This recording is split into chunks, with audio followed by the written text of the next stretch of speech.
Hello students, मैं Kamini Raria, assistant professor government law college Ajmer से। आज मैं आपको एलएलबी सेकेंड ईयर के पेपर 2.9 कंपनी लॉ के बारे में बताऊंगी। जैसे कि हमारा पहले से ही टॉपिक जो चल रहा है इनकॉर्पोरेशन ऑफ कंपनी, यानी कि कंपनी का निर्माण किस प्रकार से होता है, उसके 3 चरण थे, 3 स्टेजेस थे।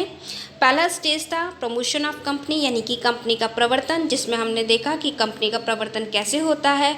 उसमें प्रवर्तक की स्थिति, प्रमोटर की स्थिति क्या होती है, उसकी वर्किंग कैसी होती है, कार्य क्या होते हैं, उसकी लीगल पोजीशन कैसे है, उसके राइट्स एंड लायबिलिटीज़ क्या है, वो हमने देखा। उसके बाद हमने देखा सेकेंड इसका स्टेज इनकॉर्पोरेशन ऑफ रजिस्ट्रेशन, यानी कि निगमन या रजिस्ट्रेशन, की कंपनी का निगमन या रजिस्ट्रेशन कैसे होता है। तो उसमें 2 महत्वपूर्ण दस्तावेज, 2 इम्पॉर्टेंट डॉक्यूमेंट्स हैं, जिसमें मेमोरेंडम ऑफ एसोसिएशन, जो हमने पिछली क्लास में देखा कि मेमोरेंडम ऑफ एसोसिएशन कैसे बनता है, क्या क्या होता है उसमें, उसके अकॉर्डिंग कंपनी कैसे काम करती है। आज की क्लास में हम कंपनी के अंतर नियमों के बारे में पढ़ेंगे कि कंपनी के अंतर नियम क्या होते हैं, कैसे बनते हैं और ये वर्किंग में कैसे आते हैं, कंपनी इनके द्वारा कैसे काम करती है। तो कंपनी के निगमन के लिए बहुत सारे दस्तावेजों में से आर्टिकल ऑफ एसोसिएशन, कंपनी का अंतर नियम, बहुत महत्वपूर्ण है। कंपनी के आंतरिक प्रबंध के लिए बनाई गई नियमावली को ही आर्टिकल ऑफ एसोसिएशन यानी कि कंपनी के अंतर नियम कहते हैं। अब जैसे कि इसके नाम से लगता है नियमावली, यानी कि कंपनी के काम कैसे होंगे उसके लिए नियम बनाए गए हैं। अंतर नियम संबंधी समस्त उपबंध कंपनी अधिनियम की धारा 5 से 14 में दिए गए हैं। ये नियम केवल कंपनी और उसके सदस्यों के लिए बंधनकारी होते हैं। कंपनी की समस्त प्रबंध व्यवस्था उसके अंतर नियमों के अनुसार ही चलती है। अतः ये तो क्लियर है कि कंपनी में जो भी नियम बनेंगे उनको कंपनी के अंतर नियम कहे जाएंगे और उनके अकॉर्डिंग ही काम चलेगा। तो इस तरीके से कंपनी का संज्ञा अनुच्छेद या अंतर नियम कंपनी के दिन प्रतिदिन के प्रशासनिक कार्यों का संचालन करने वाले वे नियम एवं विनियम होते हैं, जिसके द्वारा कंपनी का कारोबार किया जाता है और जिसके द्वारा कंपनी के पदाधिकारियों के अधिकार, कर्तव्य, दायित्वों को परिभाषित किया जाता है। तो ये कंपनी के अंतर नियम वो हैं जिसे समस्त कंपनी, पूरी कंपनी कैसे अपना कार्य का संचालन करेगी, उसमें जो भी पदाधिकारी हैं उनको राइट्स एंड ड्यूटीज़ क्या होंगे, वो सारे कार्य कैसे करेंगे, ये सब कौन बताता है, कंपनी का अंतर नियम।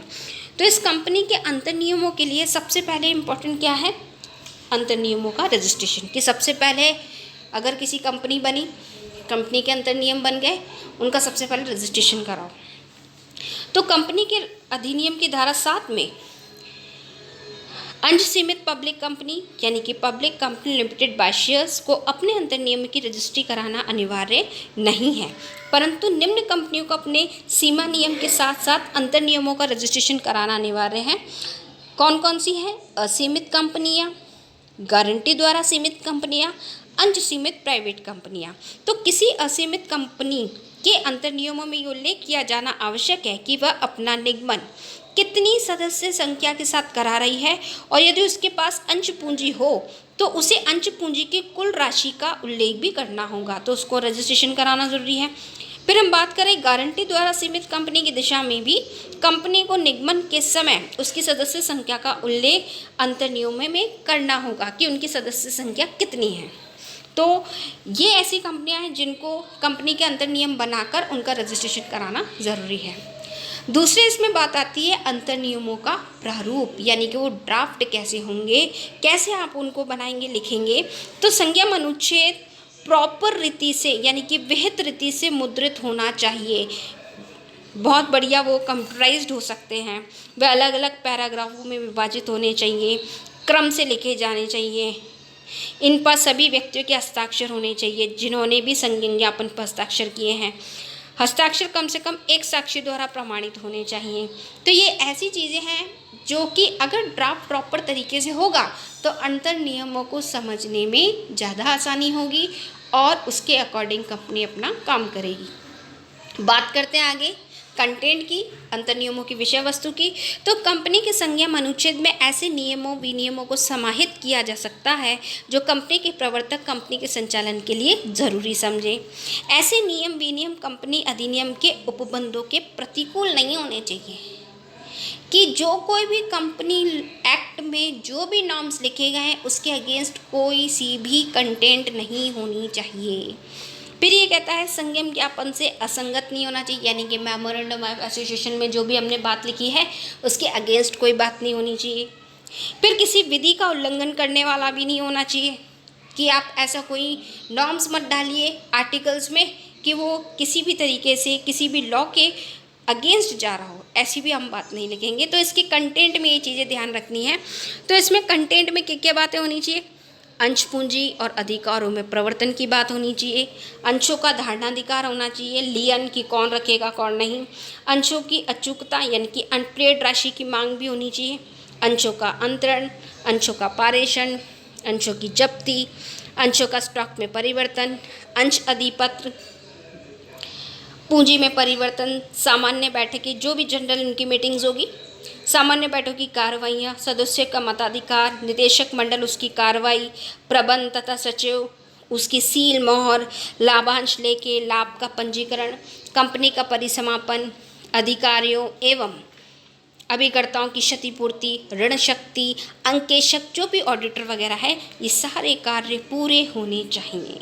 जब ये सारी चीज़ें होंगी तो उसके कंटेंट बन जाएंगे और कंपनी का अंतर्नियम तैयार हो जाएगा और उसी के अकॉर्डिंग अब कंपनी काम करेगी। तो कंपनी में के अंतर्नियम में उसके रजिस्ट्रेशन कराने जाना ज़रूरी है, प्रॉपर ड्राफ्ट प्रारूप में बना होना चाहिए और उसके कंटेंट साफ साफ क्लियर होनी चाहिए।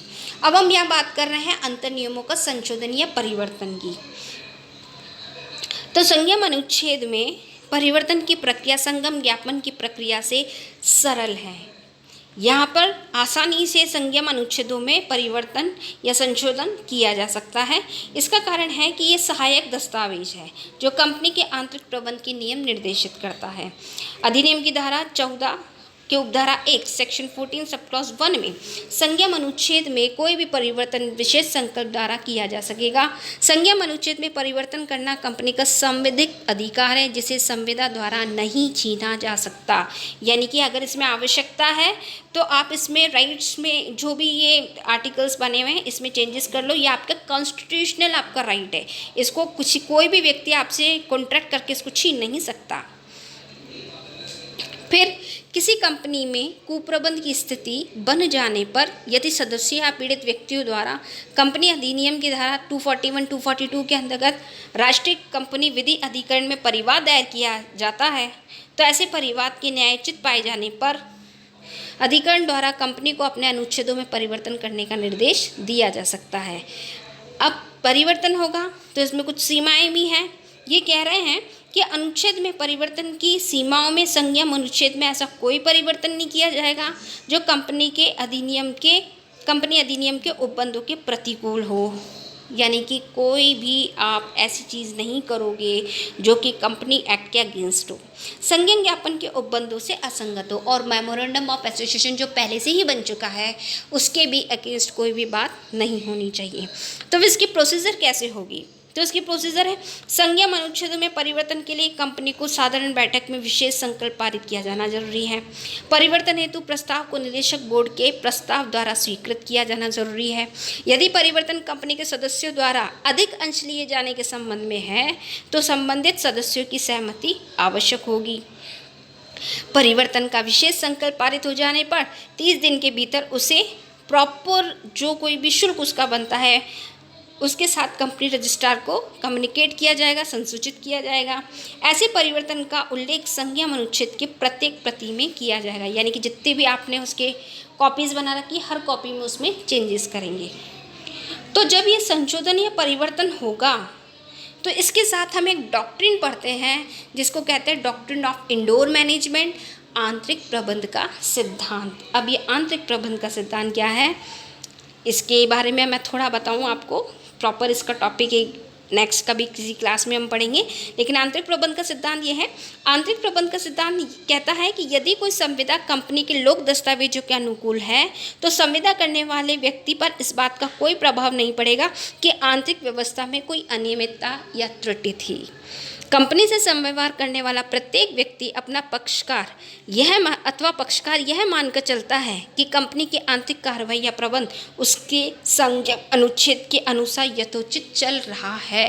यानी कि कोई भी व्यक्ति अगर कंपनी के साथ समव्यवहार करता है तो वह ये मान लेता है कि कंपनी समस्त कार्य कंपनी के अंतर नियमों के अकॉर्डिंग कर रही है। इस बात से उस पक्षकार को कोई लेना देना नहीं होना चाहिए कि कंपनी ने अंदर किस प्रकार से काम किया है, क्योंकि उसने तो कंपनी की विवरणिका देखकर कंपनी के साथ समव्यवहार किया है।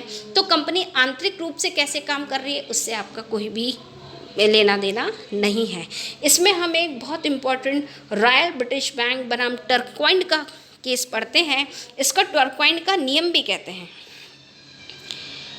इस मामले में मैं इस मामले को थोड़ा बता देती हूँ आपको। इस मामले में कंपनी ने एक बैंक से ऋण लिया और उसके एवज में बैंक को ऋण पत्र दिए गए थे। कंपनी के अनुच्छेदों के अनुसार कंपनी द्वारा ऋण पत्र पर ऋण लिया जा सकता था, बशर्ते कि कंपनी की साधारण बैठक द्वारा पारित संकल्प से कंपनी को प्राधिकृत किया गया हो। लेकिन इस मामले में कंपनी द्वारा बिना किसी संकल्प के ही ऋण प्राप्त कर लिया गया और कंपनी द्वारा यह भी कथन किया गया कि वह ऐसे ऋण का संदाय करने के लिए आबद्ध नहीं है। न्यायालय ने कंपनी के इस तर्क को मना किया और नकारते हुए कंपनी को ऋण के संदाय के लिए उत्तरदायी ठहराया और कहा कि बैंक द्वारा ये मान लिया जाना स्वाभाविक था कि कंपनी ऋण लेने के लिए विधिज्ञ प्राधिकृत थी। तो ये सिद्धांत न्याय और तर्क पर आधारित है कि यहाँ पर इस टर्क्वाइंड के नियम में भी, टर्क्वाइंड वाले केस में भी ये है कि बैंक ने जब ऋण दिया था तो वो अपने आप में ये मान लेता है कि भाई कंपनी ने अपने अंदर के आर्टिकल्स के अकॉर्डिंग ही सब काम किया था। अब कंपनी के अंदर क्या काम चल रहा है इससे बैंक को क्या कोई लेना देना नहीं। इसी को कहा गया है आंतरिक प्रबंध का सिद्धांत। आगे की क्लास में हम आगे बढ़ेंगे, इसके तीसरे चरण को पढ़ेंगे हम और नया टॉपिक भी शुरू करेंगे। Stay safe, stay home. Thank you.